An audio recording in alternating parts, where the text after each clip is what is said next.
नमस्कार. सध्या वारीचे दिवस चालू आहेत. आळंदीपासून, देहूपासून, पायी व अनेक इतर संतांच्या जन्मगावापासून निघणाऱ्या वाऱ्या ह्या पंढरपूर इथं जाण्यासाठी निघालेल्या आहेत. हे सर्वांना आपल्याला माहितीच आहे. परंतु या वारीमध्ये काही ठिकाणी माणसांचा किंवा अधिकाऱ्यांचा देवांसारखा जयघोष करताना आपल्याला लोक दिसत आहेत. गण्याचा पाया चालण्याचे बळ विचाराची काळ तुकाराम तुकाराम. कोण आहेत हे अधिकारी? तर हे अधिकारी आहेत IAS अधिकारी तुकाराम मुंडे साहेब. तुम्ही म्हणाल हा अधिकारी कोण आहे ज्याचं देवासारखं लोक नाव घेतात ते? आता महाराष्ट्रात बऱ्यापैकी सर्वांनाच तुकाराम मुंडे हे नाव परिचित आहे. हे नाव म्हणजे एक निडर तत्वनिष्ठ अधिकारी, करप्शनला ज्याच्या ह्याच्यात शून्य थारा आहे प्रशासनामध्ये, अतिशय निडर व कर्तव्यनिष्ठ म्हणून ज्यांची ओळख आहे ते म्हणजे तुकाराम मुंडे. हा कोण अधिकारी आहे की यांनी असं काय केलं की ज्याच्यामुळे दिंडीत देवाच्या नावाप्रमाणे ह्यांचा जप लोक करतायत? तुकाराम मुंडे साहेब हे सध्या FDA चे कमिशनर आहेत. FDA म्हणजेच फूड अँड ड्रग ॲडमिनिस्ट्रेशन ह्या संस्थेचे ते कमिशनर आहेत. ही संस्था महाराष्ट्रातील अन्न आणि औषध यांचे व्यवस्थापन नियमन करते. त्याचे प्रमुख आहेत सध्या तुकाराम मुंडे. तुकाराम मुंडे साहेबांची 0 टॉलरन्स पॉलिसी आहे. म्हणजेच भ्रष्टाचाराविरुद्ध 0 टॉलरन्स, भेसळीविरुद्ध 0 टॉलरन्स, दबावाविरुद्ध 0 टॉलरन्स. कशाच्याही दबावाला ते बळी पडत नाही. त्यामुळेच सध्या भेसळ असलेले पनीर लोक फेकून देत आहेत, आईस्क्रीम भेटणं बंद झाले, भेसळयुक्त दूध फेकून देतात, ते मटण भेटत नाही फेमस हॉटेलमध्ये 2-2 महिने झालं, गुटखा पानटपऱ्या बंद आहेत. मुंबईत बसून एक माणूस संपूर्ण महाराष्ट्रात भेसळखोरांना किंवा भेसळखोरांचे धाबे दाणांतो हे दाखवून दिले तुकाराम मुंडे साहेबांनी. परंतु तुम्हाला तुकाराम मुंडे साहेबांचा प्रवास माहिती आहे का? तर आज आपण त्याबद्दलच बोलणार आहोत. सन 1975 मध्ये एका सामान्य शेतकऱ्याच्या कुटुंबात ताडसुन्ना या गावी तुकाराम मुंडे साहेबांचा जन्म झाला. घरची परिस्थिती अतिशय हलाखीची होती. आईवडिलांवर कर्ज होतं व कर्जाचं कसं असतं व त्यामुळे ते शेती करू शकत नव्हते. शेतीच्या उत्पन्नाचं कसं असतं की आधी पीक लावलं जातं, थोड्या महिन्यानंतर ते पीक पूर्ण होतं, मग तिथून ती मार्केटला जाणार, मग तिथून पैसे हातात येणार. कर्जाचे कसे व्याजाचे हप्ते द्यावे लागत असत. त्यामुळं आईवडील त्यांचे हे प्रगत शेती करू शकत नव्हते व त्यातूनच हे चक्र कंटिन्यू चालू होतं. त्यामुळेच आईवडिलांना मदत करण्यासाठी तुकाराम मुंडेंनी वयाच्या अगदी 10व्या-11व्या वर्षी 5वीत असताना म्हणजे 4थीच्या उन्हाळ्याच्या सुट्टीत शेती करायला सुरुवात केली. 4थी ते 10वी ते 5वी ते 10वी हे शिक्षण त्यांनी ZPच्या गावातील शाळेतच घेतलं व तिथून पुढे 11वी-12वीसाठी छत्रपती संभाजीनगर इथं ते गेले. व तिथं गेल्यावर त्यांना अनेक गोष्टी नवीन बघायला भेटल्या. राहायचं कसं, शहरात राहायचं कसं, वागायचं कसं, खूप नवीन नवीन गोष्टी त्यांना अनुभवायला मिळाल्या किंवा बघायला मिळाल्या. पिक्चर त्यांनी पहिल्यांदा तिथेच बघितला. पिक्चरमधील हिरो विलन मरून सुद्धा पुन्हा जन्माला येतात याबद्दल त्यांना प्रचंड कुतूहल होतं की हे कसं काय होते. आता इथून खरा प्रवास सुरू होतो तुकाराम मुंडे साहेबांचा IAS बनण्याचा. त्यांच्या मोठ्या भावाला IAS बनायचं होतं, परंतु आर्थिक परिस्थिती ठीक नसल्यामुळे ते IAS बनू शकले नाहीत किंवा त्यांना बनता आलं नाही. म्हणून त्यांनी तुकाराम मुंडे साहेबांना सांगितलं की तुला कलेक्टर व्हायचे. त्यावेळेस त्यांना माहिती नव्हतं की हे कसं व्हायचं, काय व्हायचं. त्यांनी BAला छत्रपती संभाजीनगर डॉक्टर बाबासाहेब आंबेडकर विद्यापीठात प्रवेश घेतला व 1997ला UPSCचा पहिला अटेम्प्ट दिला. पहिल्या अटेम्प्टला ते प्रिलिम पास नाही झाली, पण 98ला त्यांनी दुसरा अटेम्प्ट दिला. दुसऱ्या अटेम्प्टला प्रिलिम पास झाली, परंतु मेन्सला फेल झाली. तिसऱ्या अटेम्प्टला त्यांनी प्रिलिम काढली, मेन्स काढली, परंतु इंटरव्ह्यूला ती बाहेर पडली. मग त्यांच्याकडे शेवटचा अटेम्प्ट राहिला. आधी UPSCला 4च अटेम्प्ट दिले जायचे.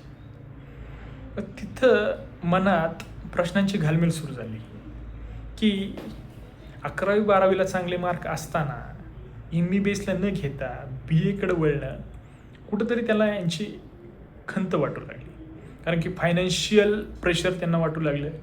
आयुष्य जगण्यासाठी पैसे तर हवेतच. जर UPSC पास नाही झालो तर काय करणार, हा मोठा प्रश्न त्यांच्यासमोर उभा राहिला. त्यांनी एक निर्णय घेतला की UPSCचा शेवटचा अटेम्प्ट न देता MPSCसाठी प्रयत्न करणे, MPSCतून एखादी पोस्ट काढणे. MPSCतून एखादी पोस्ट निघाली की फायनान्शियल स्टेबिलिटी येईल, मेंटली स्टेबिलिटी येईल. त्यामुळं व त्याच्यानंतर पूर्ण ताकदीने UPSCचा शेवटचा अटेम्प्ट द्यायचा. व त्यांनी 2000 साली MPSCचा अटेम्प्ट दिला. ग्रुप बीची पोस्ट निघाली त्यांची, परंतु निकाल यायला जवळजवळ 2003 उजाडलं व त्यामध्ये त्यांना ग्रुप बीची पोस्ट निघाली होती. व त्यांनी आता ठरवलं की पूर्ण ताकदीने UPSCचा शेवटचा अटेम्प्ट द्यायचा. मागील 3 अटेम्प्टमध्ये झालेल्या चुका त्यांनी निरीक्षण केलं, त्या चुकांचं त्या सुधारल्या व 2005मध्ये म्हणजे 4चा अटेम्प्ट दिला. त्यात पूर्व पास झाले, मुख्य पास झाले, इंटरव्ह्यू पास झाले व ऑल इंडिया रँक त्यांची रँक होती 20, म्हणजे संपूर्ण भारतात ते 20वा क्रमांक पटकावून पास झाले होते. हेच तुकाराम मुंडे साहेब 2016-17 साली सोलापूरचे जिल्हाधिकारी म्हणून नेमण्यात आले. व पंढरपूरच्या विठ्ठलासंदर्भात ह्यांनी घेतलेले निर्णय प्रचंड कौतुकास्पद आहेत. हायकोर्टाने काही निर्देश दिले होते, त्याच्या संदर्भात पाहणी करण्यासाठी तुकाराम मुंडे पंढरपूरच्या विठ्ठल मंदिरात गेले.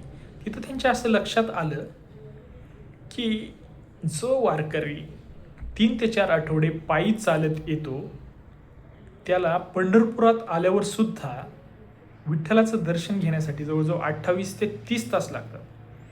त्या 28 ते 30 तास तो बिना अन्न पाण्याचा रांगेत फक्त उभा असतो. मुंडे साहेबांनी ह्याची चौकशी केली की एवढा वेळ का लागतोय, आपल्याला हा वेळ कमी करता येईल का. त्यांच्या असं लक्षात आलं की 11 ते 5 ह्या दरम्यान पंढरपूरचं विठ्ठलाचं मंदिर बंद असतं. त्यांनी चौकशी केली की मंदिर का बंद असतं, तर तिकडून उत्तर मिळालं की दर्शनामुळे देव दमलेले असतात व त्यांना विश्रांतीची गरज असते. मुंडे साहेबांना हे काय उत्तर पटलं नाही. ते म्हणले, मला कोणी सांगितलं, देवानी सांगितलं का तुम्ही तुमच्या मनाचं करताय. तर मग तिकडून उत्तर आलं की नाही, शासकीय पूजा पण असतात. मग त्यांनी विचारलं कुणाच्या पूजा असतात. मुख्यमंत्र्यांच्या हस्ते एक पूजा असते, मंदिरांच्या ट्रस्टींच्या अध्यक्षांच्या हस्ते एक पूजा असते. ह्यामुळे एवढा वेळ जातो व पहाटे 5 वाजता पुन्हा दर्शन सुरू होतं. मग तुकाराम मुंडे साहेबांनी विचारले की तोपर्यंत जे रांगेत उभा आहे, ज्यांना दर्शन मिळालं नाही, जातात व दुसऱ्या दिवशी परत येतात. मुंडे साहेबांनी याचा अभ्यास केला की तो जो भाविक आहे त्याला संपूर्ण रात्र जो 28 तास रांगेत उभा आहे, 3-4 आठवडे पायी चालत येतोय, त्याला परत अजून एक दिवस थांबायचं हे त्यांच्या मनाला पटलं नाही. म्हणून त्यांनी हा वेळ वाचवण्याचा निश्चय केला. मग त्यांनी तिथल्या मेन पुजाऱ्यांसोबत चर्चा केली की पूजेला नक्की किती वेळ लागतो. ते म्हणाले पूजेला 2-3 तास लागतात. तुकाराम मुंडे साहेब म्हणले, आपण याचं एक प्रात्यक्षिक घेऊयात. कारण की मंदिराच्या ट्रस्टचे अध्यक्ष जिल्हाधिकारी म्हणून तेच होते. इथं पुजारी थोडे गडबडले. ते म्हणले, माझी थोडी गडबड होती, इथल्या गोष्टी वेगळ्या, मंदिरात पूजेच्या वेळेस प्रत्यक्ष अनुभव वेगळे. तुकाराम मुंडे साहेब म्हणले, आपण प्रत्यक्ष तिथं जाऊन पूजा करूयात. मला बघायचं आहे ॲक्च्युअलमध्ये पूजेला नक्की वेळ किती लागतो, आपण रिहर्सल घेऊयात. असं म्हणत त्यांनी पूजेची चक्क 3 वेळा रिहर्सल घेतली. मग त्यांच्या असं लक्षात आलं की प्रत्यक्ष पूजा हे 45 मिनिटात होती. पण त्यांनी संपूर्ण पूजा किती मिनिटात होती, तर 45 मिनिटात होती. तर त्यांनी नियोजन लावलं की पहिली पूजा ही ट्रस्टच्या अध्यक्षांची म्हणजेच मुंडे साहेबांच्या हस्ते होणार. म्हणजेच 12ला मंदिर बंद होणार, 15 मिनटं मंदिर स्वच्छतेसाठी, 15 मिनटं जी छोटी पूजा असते तिच्यासाठी, व तिथून पुढे तुकाराम मुंडे साहेबांच्या हस्ते पूजा होणार. त्यांची पूजा झाली की ते लगेच रुक्मिणी मातेच्या मंदिराकडे पूजेसाठी जाणार. त्यांची पूजा ते गेले नाही गेले तोपर्यंत लगेच मुख्यमंत्र्यांनी विठुरायाची पूजा करायला सुरुवात करायची व तुकाराम मुंडे साहेबांची रुक्मिणी मातेची पूजा झाली रे झाली की लगेच मुख्यमंत्री रुक्मिणी मातेच्या पूजेसाठी येणार. ते जसे विठुरायाच्या मंदिरातून रुक्मिणी मातेच्या पूजेसाठी निघतील लगेचच तुकाराम मुंडे साहेबांनी वारकऱ्यांसाठी दर्शन खुले केले. 12ला बंद झालेलं मंदिर 2:30 वाजता वारकऱ्यांसाठी दर्शनाला खुलं झालं. 2 ते 3 तास जवळजवळ वेळ हा तिथं वाचवण्यात आला. अजून एक गोष्ट ह्या गोष्टीमध्ये तुकाराम मुंडे साहेबांच्या लक्षात आली की पूजा झाल्यानंतर सुद्धा अजून काही वेळ का लागतोय, तर VIP दर्शन. मग नेते, महत्त्वाचे अधिकारी, हिरोईन जे येतात त्यांना VIP दर्शन दिलं जातं व त्यासाठी जो वारकरी 48 तास पायी उभा आहे, 3 ते 4 आठवडे चालत येतोय, त्याला थांबावं लागत होतं. तुकाराम मुंडे साहेबांनी सांगितलं की जोपर्यंत मुख्यमंत्र्याची व माझी पूजा चालू आहे तोपर्यंत ह्यांना दर्शन घेऊ द्यात, काय हरकत नाही आहे, कारण की मंदिर तोपर्यंत पण तसं बंदच आहे. पण जेव्हा ह्या वारकऱ्यांसाठी दर्शन सुरू होईल एकाही VIPला दर्शन दिलं जाणार नाही. त्यांना रांगेत थांबवावं लागेल व मगच दर्शन मिळेल. मुंडे साहेबांनी हाही प्रयत्न केला की मंदिराच्या ट्रस्टचे अध्यक्ष आणि मुख्यमंत्र्यांनी एकत्र ह्यांची पूजा का करता येणार नाही किंवा ह्यांची एकत्र पूजा का करता येणार नाही याची त्यांनी चौकशी केली. त्यांनी याबाबत मुख्यमंत्र्यांशी सविस्तर चर्चा केली. मुख्यमंत्र्यांनी होकार दिला, परंतु काही कारणामुळे ही पूजा होऊ शकली नाही. 2008-9 साली नागपूरला जिल्हा परिषदेचे CEO असताना त्यांनी पहिल्याच दिवशी संपूर्ण शाळा सस्पेंड केली होती. म्हणजे त्यांनी संपूर्ण शाळेचे सर्व शिक्षक सस्पेंड केले होते. तर झालं असं, त्यांची 1 तारखेला ऑर्डर आली, 2 तारखेला ते जॉईन झाले. त्यांना मेसेज असा मिळाला की संपूर्ण शाळेला कुलूप आहे. त्यांनी माहिती घेतली, शिक्षणाधिकाऱ्यांना बोलवून घेतलं, ब्लॉक अधिकाऱ्यांना पाठवा व माहिती काय ॲक्च्युअलमध्ये घडलंय ते संपूर्ण कळवा. त्यांना संध्याकाळी कळालं की शिक्षक अधिवेशनासाठी गेलेले आहेत. त्यांनी त्या शिक्षणाधिकाऱ्याला विचारलं की शिक्षकांच्या अधिवेशनासाठी मुलांचं नुकसान का, म्हणून त्यांनी संपूर्ण शिक्षक सस्पेंड केले. व दुसरा एक महत्त्वाचा त्यांचा निर्णय सांगितला जातो की आधी शिक्षकांच्या बदलीच्या बाबतीत नेहमीच तक्रारी असतात की पाहिजे त्या ठिकाणी बदली भेटत नाही, ट्रान्सफर होत नाही, काय पैशांनी भ्रष्टाचार करून पाहिजे त्या ठिकाणी बदल्या करून घेतात, काहींची होत नाही. तुकाराम मुंडे साहेबांनी विचार केला की ह्यात आपल्याला काय करता येईल, बदली कशासाठी मागतात,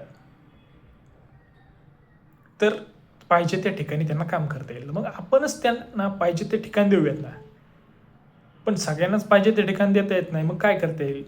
तर सिनियरिटीची एक लिस्ट काढली त्यांनी की ज्यांनी 10 वर्ष, 12 वर्ष, 15 वर्ष, 20 वर्ष सर्व्हिस केली, मग ह्यांना प्रथम प्राधान्य. मग त्यांच्या अखत्यारीत येणाऱ्या तालुक्यांचे किंवा गावांचे एक लिस्ट काढली व ज्यांना बदल्या हव्यात त्यांना ते समोर बोलवायचे व म्हणायचे तुम्हाला ज्या ठिकाणी बदली पाहिजे ते ठिकाण सांगा. काही लेडीज किंवा जेंट्स त्यांना समोरून विचारायचे की होय असं होऊ शकतं, आम्हाला पाहिजे त्या ठिकाणी बदली मिळू शकते. ती म्हणायची ठिकाणं तुमच्या समोर आहेत, तुम्ही पाहिजे ते ठिकाण मागू शकताय. मग काहींनी पाहिजे ते ठिकाण सांगितलं, त्यांना लगेच ऑर्डर टाईप करून मिळाली. अक्षरशः काही लेडीज धाय मोकलून रडल्या. तुकाराम मुंडे साहेबांनी त्यांना एवढं सांगितलंय की तुम्हाला पाहिजे ते ठिकाण दिले, म्हणजे तुम्हाला पाहिजे ते ठिकाण, परंतु काम जे मला पाहिजे तेच व्हायला हवं. असं ह्या कर्तव्यनिष्ठ अधिकाऱ्याला सलाम.